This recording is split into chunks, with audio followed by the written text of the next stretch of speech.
सो ये चीज़ आप लोगों की क्लियर हो गई होंगी कि हमारे पास जो है फॉर्मूला किस तरह पुट होता है और किस तरह से हम इस वर्कशीट के ऊपर काम करते हैं। ठीक है, देखें यहाँ से यहाँ तक, देखें ये एरिया तो आप लोग का वही है वर्ड वाला, ठीक है, इतना एरिया जो कि अलाइनमेंट भी आपको पता है और ये सब चीज़ें भी फ़ॉन्ट की पता है आपको। लेकिन यहाँ पे एक अलाइनमेंट थोड़ी सी चेंज आती है, वो ये वाली अलाइनमेंट है, आप लोग को क्लियर हो रहा होगा, मैं थोड़ा डार्क कर देता हूँ। ये वाली अलाइनमेंट थोड़ी सी चेंज आती है, ठीक है, ये अलाइनमेंट थोड़ी चेंज है। ये अलाइनमेंट का फर्क क्या है मैं इसको आपको बता देता हूँ कि इस अलाइनमेंट का फर्क क्या है। अब लेट्स सपोज अगर मैं यहाँ पे लिखता हूँ 5000, ठीक है, इसको थोड़ा सा बढ़ा देता हूँ। अब इस अलाइनमेंट का फर्क क्या है, देखें ये अलाइनमेंट तो मेरी वो है लेफ्ट सेंटर और राइट, जो कि आपने वर्ड पे भी किया हुआ है, ठीक है, लेफ्ट सेंटर और राइट। लेकिन यहाँ पे अलाइनमेंट कुछ चेंज हो जाती है। अगर मैं सेंटर करता हूँ तो देखें ये मेरा एक पूरा बॉक्स है, पूरा सेल है, लेकिन इस सेल के नीचे आ रहा है 5000 रुपये। मुझे चाहिए बिल्कुल मिडिल में, यानी कि सेंटर में, तो ये मेरे पास बॉटम अलाइनमेंट होती है, ये मेरे पास टॉप अलाइनमेंट होती है। टॉप अलाइनमेंट पे क्लिक किया तो मेरे पास जो मेरा 5000 था वो टॉप पे चला गया। अगर मैं मिडिल पे क्लिक करता हूँ तो ये बिल्कुल सेल के बीच में आ गया, मिडिल में आ गया मेरा। आई होप कि क्लियर हो गया होगा आपको, ठीक है। तो ये हमारे पास एक अलाइनमेंट नहीं आती है एक्सेल के अंदर, ये न्यू अलाइनमेंट है। आगे चलते हैं थोड़ा सा, ठीक है।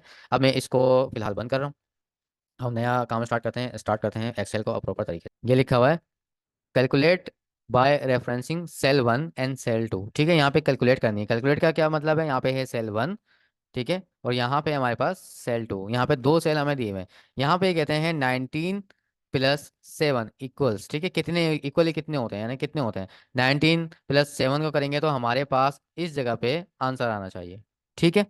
इसी तरह यहाँ पे आ रहे हैं सेल 1 और सेल 2 में, यहाँ पे हमारे उसके आ रहा है, ये कह रहे हैं 18 में से माइनस करने हैं 5, ये जो आपको यहाँ पे बता रहे हैं, तो यहाँ पे वो हमारे पास आंसर आना चाहिए, ठीक है।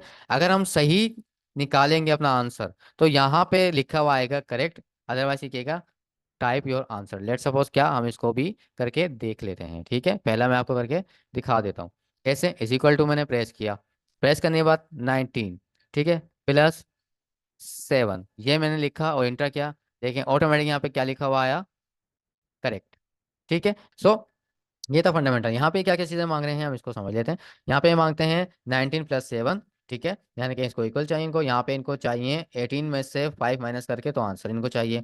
यहाँ ये कहते हैं 5 × 8 करना है, तो यहाँ पे उसका आंसर हमें मिल जाएगा।